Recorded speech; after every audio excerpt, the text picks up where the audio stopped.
This is a quiet story, told in darkness. The space between what happens. What doesn't obey you. The first cut. The mornings always began with the key. He kept it on a small iron ring with nothing else attached, so its weight and sound would be singular in his palm. The teeth were worn smooth in places from years of use. When he slid it into the lock of the workshop door and turned, he always listened for the exact click the tumblers made when everything lined up. Some days the sound came clean and sharp. Those days felt promising. Other days, like this one, there was the smallest hesitation before the latch gave way. A faint resistance. A stutter. He noted it. Noted the faint catch. Noted the way his jaw tightened in response. Noted the thought that followed. You should fix that. You should have fixed it already. If it sticks more, the door might jam. If the door jams, you'll be late. If you're late, the work will fall behind. If the work falls behind, the customers will go elsewhere. If they go elsewhere... He cut the thought off, but not quickly. The door opened onto the front room, where finished pieces were displayed.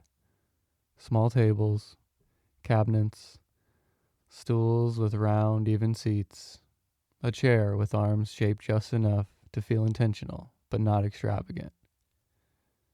Dust lay on everything in the dim light, soft as flour.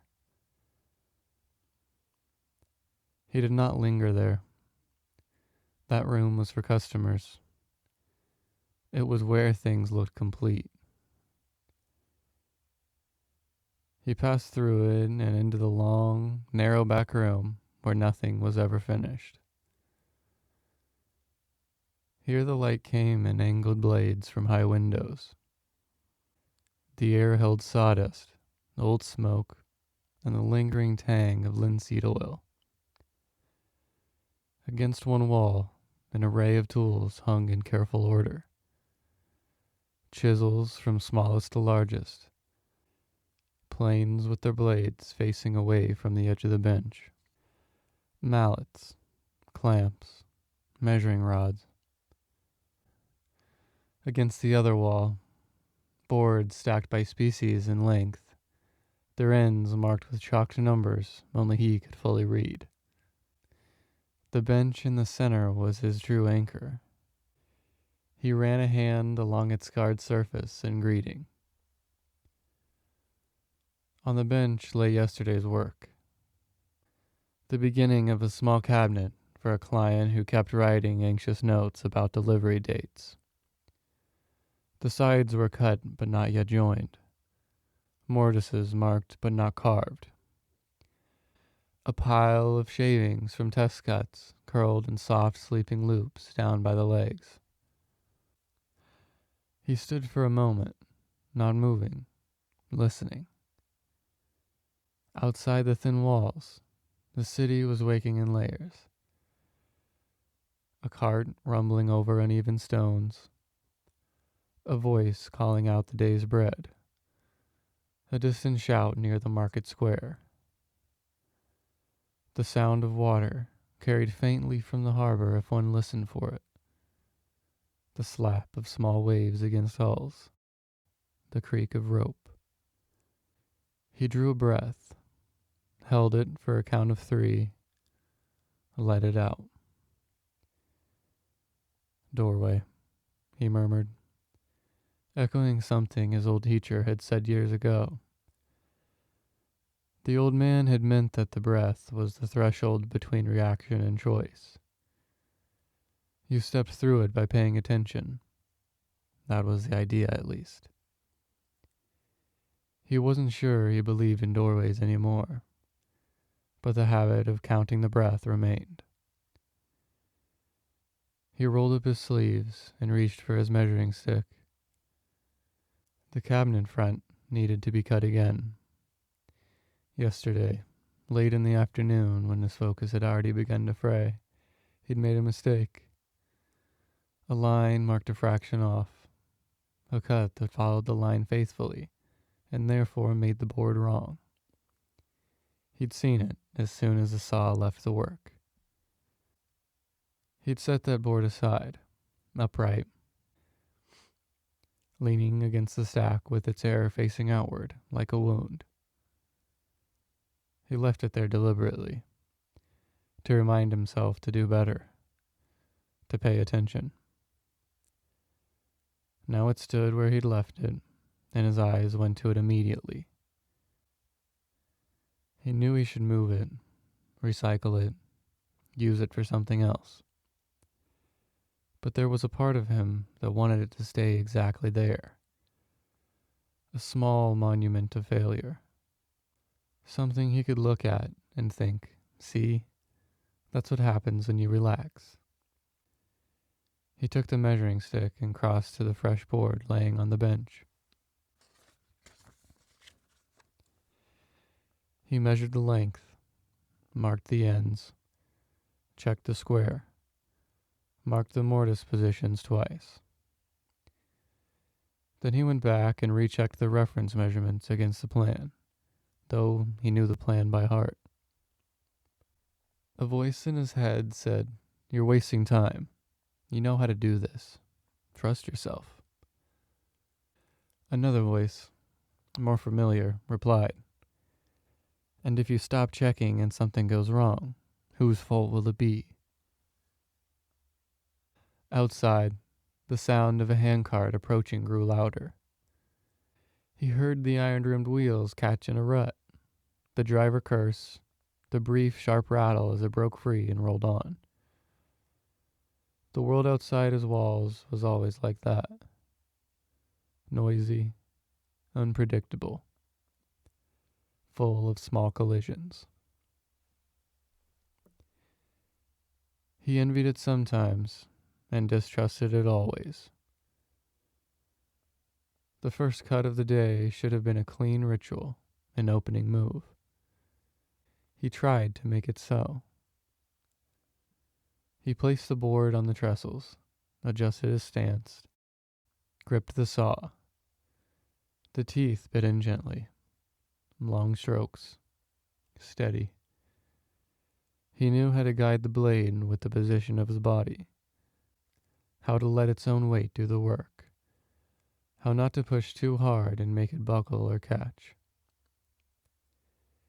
He cut almost to the line, then slowed, correcting the angle with tiny adjustments. A sliver of doubt slid in. Is it drifting? And he froze, checking the blade against the mark. It was fine. He knew it was fine.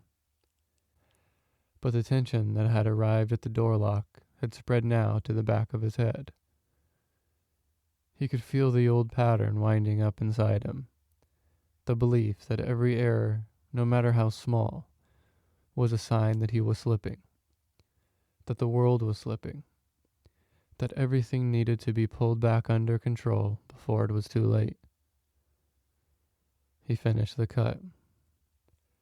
The end of the board dropped into his hand with a small thud. He inspected the edge. The line was true, the angle right. He did not feel relief, only a watchful, conditional approval. Good, this time. He stacked the offcut, measured again for the next step. The morning passed like that. Measure, check, recheck, cut, inspect, adjust. A rhythm of precision held tight by fear. Bread and salt. Around midday, his friend arrived. The back door creaked as it opened. the rusty hinge singing its familiar complaint. The craftsman glanced over his shoulder without fully turning. The man in the doorway was taller, a little broader, with the relaxed posture of someone who accepted that things fell and broke and were mended as part of life. He smelled faintly of fish and harbor air. "You're already frowning," the friend said. "That's not a good sign."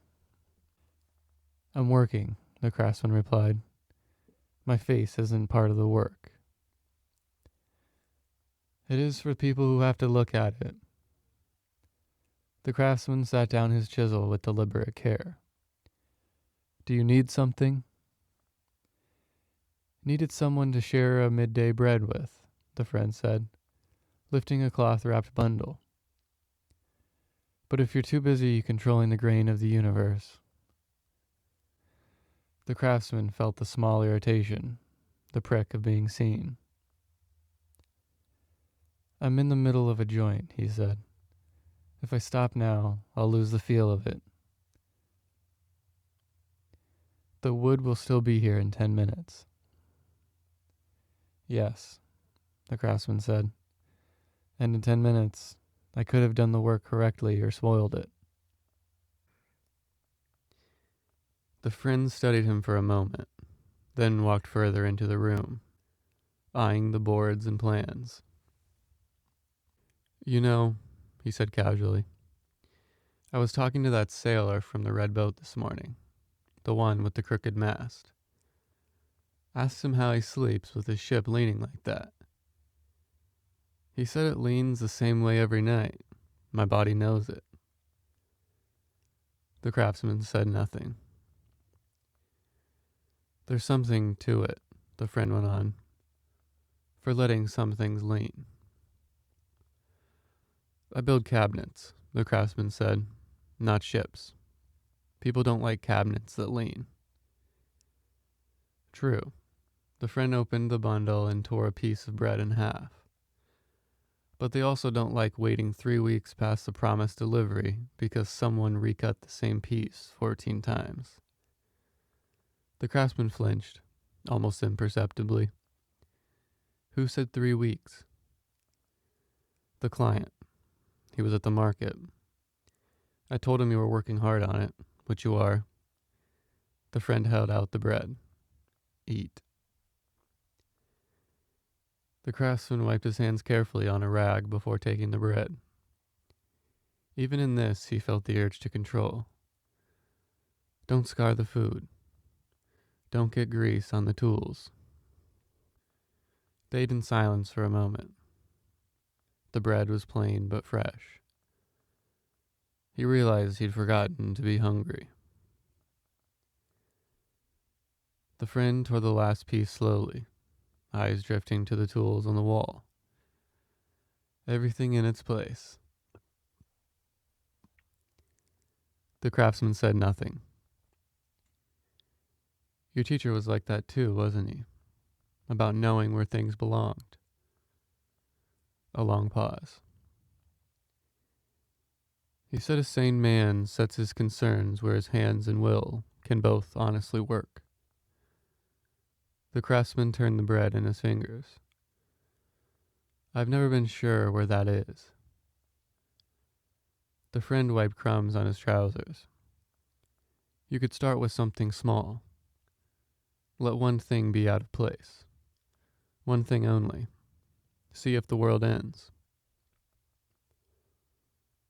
The craftsman looked around the shop reflexively, at the tools hanging in their careful order, the stack of boards, the plan pinned straight against the wall, the failed cut leaning where he'd left it. "No," he said. "Why?" "Because if I let one thing slide, I'll start letting other things slide. The line has to be somewhere. Better to place it before the first error." "And how is that working out?" the friend asked, not unkindly. The craftsman didn't answer. They finished the bread. The friend went to the door, called away by harbor work, Before he went, he paused and turned back. "I know you think no one notices," he said, "but they do. When you drive yourself like this, when you carry everything like it's the last beam holding the roof up, it makes it harder to stand beside you." Then he slipped out, the door closing on the echo of his words. Alone again, the craftsman stood motionless for a long moment. Something in his chest felt pinched, as if a wire had been tightened without his consent. He turned back to the bench. The half-cut joint waited. He picked up the chisel, positioned it at the corner of the marked mortise. The mallet rose and fell. The familiar sound of wood fiber splitting under controlled force filled the room. Work was the one place where his control felt justified. Here, at least, cause and effect followed some reliable order.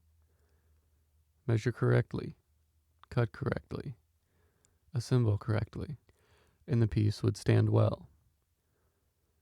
There was comfort in that. A narrow comfort, perhaps, but real. He lost himself in it for a while. The hours slipped by. The square edge of the mortise emerged under his careful hand.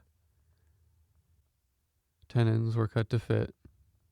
He shaved them down with minute adjustments until they slid in with just enough resistance. No gaps, no looseness. He checked each joint 3 times. Dry fitting, disassembling, shaving, fitting again. When he finally stepped back, the cabinet stood upright on the bench, held together by friction alone. It looked straight, solid, ready for glue and pegs. And yet he found himself circling it slowly, looking for some flaw his hands had missed. He crouched, pressed his thumb along a seam, leaned his weight on one corner to test for wobble, stepped back again. His body carried tension like a habit, shoulders slightly raised, neck tight. "If it fails," the anxious voice whispered, "it will be because you didn't see something, because you trusted too early." He felt suddenly tired. He set down the tools, wiped his hands. The light through the window had shifted to a warmer angle. Afternoon drifting toward evening. A small slip of paper lay on the front counter, where he tossed it in the morning without fully reading it. He picked it up now. The client's handwriting slanted nervously. The words were simple. "Will it be ready this week? I'm counting on it." He turned the paper over. Nothing on the back. Was it a reasonable question? Yes. He was behind, but not disastrously. If he worked late tonight and early tomorrow, he could meet the request. The paper didn't mention what the cabinet was for. He'd never asked. The order form held dimensions, wood type, finish preference, but nothing about why. It bothered him now that he didn't know. If I knew the reason, he thought, I could decide how urgent it truly is, how much pressure to apply. Then another thought. You already act as if everything is equally urgent, as if any failure is catastrophic. Does the reason matter? Or is this another way to justify the tension you're already committed to? Sometimes his own mind felt like an argumentative twin he could never move out of the house. He set the note down carefully, aligning its edge with the grain of the counter. The small act of order rewarded him with a tiny, fleeting sense of relief. Then he noticed that one of the stools in the front room was standing slightly askew. Not enough that a customer would care. Just enough that his eye caught it. He crossed the room and straightened it. As he did, he caught his reflection in the small front window. A man in work clothes, dust on his forearms, jaw clenched, eyes wide with alert. He looked less like a craftsman at peace in his trade, and more like a guard expecting an attack. The sight unsettled him. He turned away quickly and went back to the workshop. The apple. The restlessness would not leave.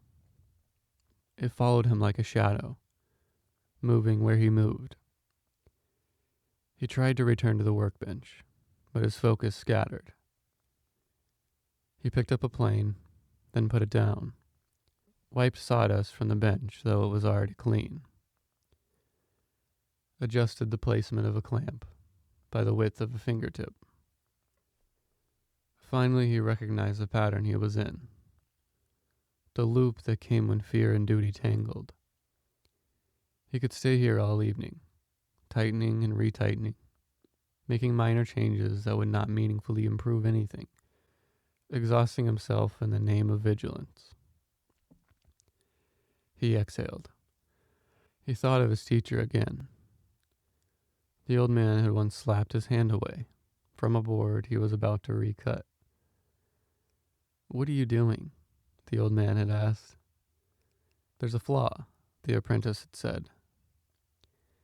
"There is a variation," the teacher had replied. "Not a flaw. You want to fix it because it makes you anxious, not because it makes the piece worse. Learn the difference." At the time, the words had felt like an accusation. Now, standing alone in his workshop, they felt more like an invitation, one he had not yet accepted. He looked at the cabinet again, looked at the joints, the lines, the small, nearly invisible unevenness in the grain. If he was honest, and honesty was the standard he claimed to serve, the cabinet was good. Not flawless, but sound. Any further changes would be for his nerves, not for the client. Keep working to soothe his fear, or stop and tolerate its noise. He took a breath, counted to 3, let it out. Then he did something he rarely allowed himself. He walked away from the bench while the work was still possible to improve. He hung up his apron, took his coat from its peg. His hands hesitated halfway, wanting to turn back, to make one more adjustment, just in case. He made them continue, step by step. Outside, the sky was drifting toward evening. The air carried the day's collected smells: bread, smoke, sea, sweat. People moved through the streets with the ordinary urgency of going home. He did not have a clear destination in mind, but his feet took him toward the harbor. They often did. The water unsettled him and calmed him in equal measure. Along the way, he passed stalls closing up for the day. One vegetable seller was stacking crates of produce. An apple slipped, rolled, and bounced onto the street, settling in the gutter. No one stopped to rescue it. The seller saw it, made a small face, and then shrugged, turning back to his crates. The apple lay there, half in shadow, already blemished. The craftsman's first impulse was to pick it up, wipe it, set it back where it belonged. To prevent waste. to prevent disorder. He slowed, watched himself not move toward that action. The apple lay. People stepped around it without noticing. A child nearly kicked it.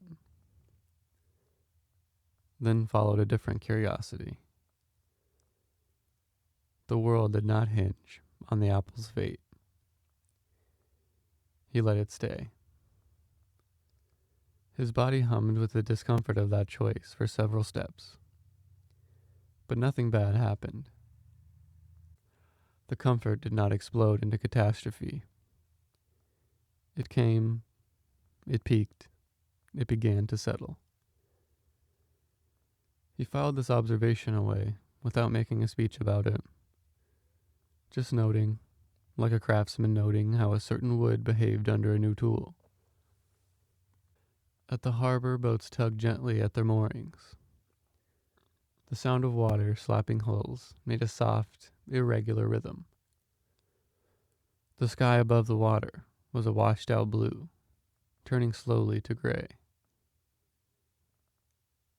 He went to his usual place along the railing, near where the small fishing boats tied up.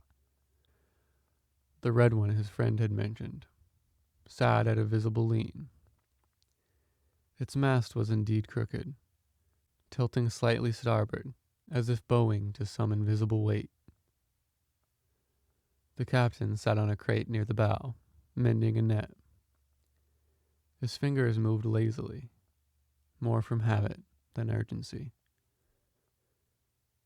The craftsman watched the boat rock, the crooked mast moving with it. The angles were all wrong, the supports out of symmetry. If this were a cabinet in his shop, he'd have torn it apart and rebuilt it. Bothers you, doesn't it? A voice said beside him. He hadn't heard his friend approach. The man leaned on the railing, following his gaze. Looks like it wants to fall, the craftsman said. It hasn't yet, the friend replied. I've seen that boat weather storms that made the straight ones creak. That doesn't make its angles right. No, the friend agreed. It makes its captain know how it moves. They stood in silence for a bit, watching the slow motion of water and wood. Why are you here instead of at your bench? The friend asked eventually. I left the work as it was, the craftsman said. Not perfect, just good enough. The friend glanced at him, an eyebrow lifting slightly. How does that feel? Wrong, the craftsman said immediately. Then after a moment, also possible. That's something. The craftsman gripped the railing. I keep thinking if I don't hold everything tight, it will all fall apart. That the lock will stick, the cabinet will crack, the business will fail, the roof will leak, the city will burn. He gave a small, self-conscious snort. If you asked me to explain it, I could say all the right words. That only some things are mine to manage, that most of the world turns without me. I could even recite all the old sayings about it. But you don't feel them, the friend said. No, the craftsman replied. Not yet. They watched a gull float on the wind for a while. It adjusted its wings with tiny motions, not fighting the current so much as cooperating with them. The old man told me once, the craftsman said slowly, more to himself than to his friend. If you try to grip every detail, you'll break your own hands.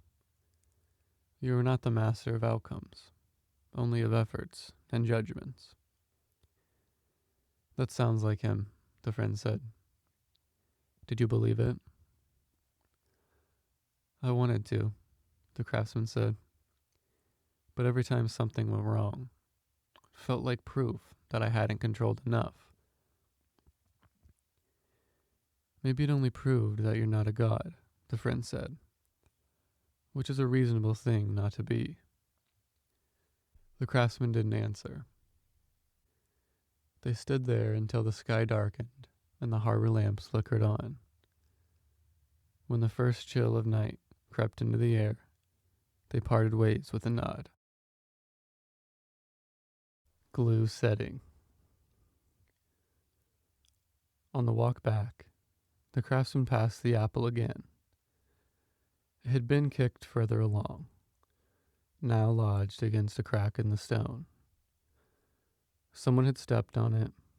Its skin was split, flesh exposed. A fly explored the wound. He walked on.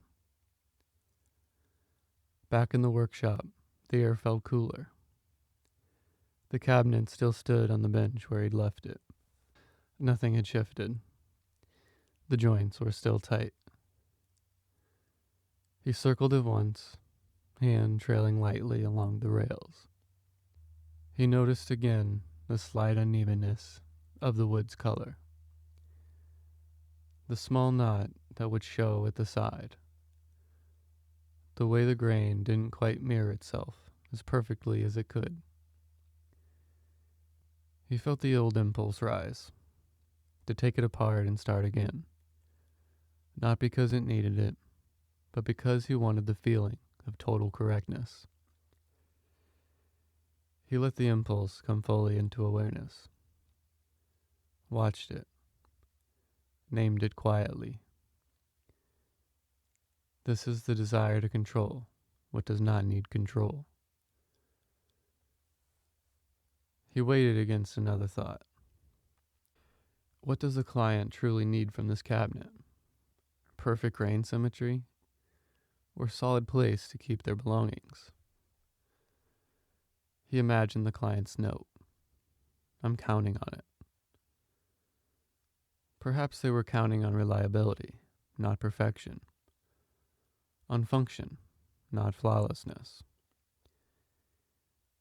He stood there for a long time, simply holding both understandings. Then he did something that, for him, was a deliberate act of discipline. He left the cabinet as it was. He did not adjust the joints. He did not shave another fraction off a tenon. He did not plane the surface down to some theoretical smoothness that only he could feel. He prepared the glue, pegged the joints, assembled the piece with steady, measured movements. Once the clamps were on and the structure set, there was nothing more to do until morning. The glue would dry at its own pace. No amount of watching would hasten it. He cleaned his tools, hung them back in their usual order, though he left one plane slightly off its perfect alignment on the rack. The sight bothered him, but he did not correct it. Instead, he went to the stool by the wall and sat down. The workshop was quiet now. Outside, the city noise was muffled by the onset of night. He placed his hands on his knees, palms down, straightened his back, let his gaze rest on the vague middle distance between the bench and the door. He breathed in, counted to 3, breathed out. The thoughts came as they always did. About the cabinet, the client, the door lock, the apple, the crooked masted ship, the old man's words, the failed board still leaning where he'd left it. He did not try to stop the thoughts. He also did not chase them. He just watched them, the way he watched the dust motes in the air, drifting, gathering, dispersing. It occurred to him that maybe this was what his teacher had meant by setting concern where his hands and will could both honestly work, not shrinking responsibility to nothing, not expanding it to everything, but standing in the small clear area in between, where effort actually mattered. His hands could shape wood. They could select good joints over poor ones, choose careful cuts over careless ones. They could not guarantee outcomes beyond that. They could not control clients' moods, weather shifts, door locks, or apples on the street. His will could choose to show up early, to work with attention, to tell the truth about what he'd done and what he hadn't. It could not force the world to reward him fairly. It could not prevent random cracks or knots or sickness or loss. The more he thought about it, the more it seemed that his real task was narrower than he'd always assumed, less grand, and perhaps more achievable. He breathed again. "I am not the last beam," he said softly into the empty room. "I am a man who builds cabinets." The statement felt almost insulting at first, too small. Then, as he repeated it silently, it began to feel right-sized. He didn't know yet how to live fully according to that understanding. He suspected it would take a long time, maybe his whole life. But he could feel that something in him had shifted a little, not transformed, just tilted, like a mast that now leaned in a slightly different direction. He glanced at the crooked plane on the rack. It still bothered him, but now, along with the discomfort, there was a faint thread of amusement, as if he were watching a child insist on carrying a load too big for him. He left it as it was. Not tonight. Outside, a bell in the distance marked the hour. The cabinet would be ready in time. The client would use it. People would place things on it, open its doors, forget its maker. Other work would come. Other mistakes. Other days when the key stuck and his heart jumped. And he, somewhere between fear and clarity, would keep learning where his hands and will truly reached. Tonight, that learning looked like this. Sitting on a stool in a quiet shop, allowing a tool to remain crooked and a cabinet to be good enough. He stayed there until the tension in his shoulder softened by measurable degrees. When he finally rose to leave, he did so without checking every corner of the room twice. As he locked the door from the outside, the key turned smoothly, without a hitch.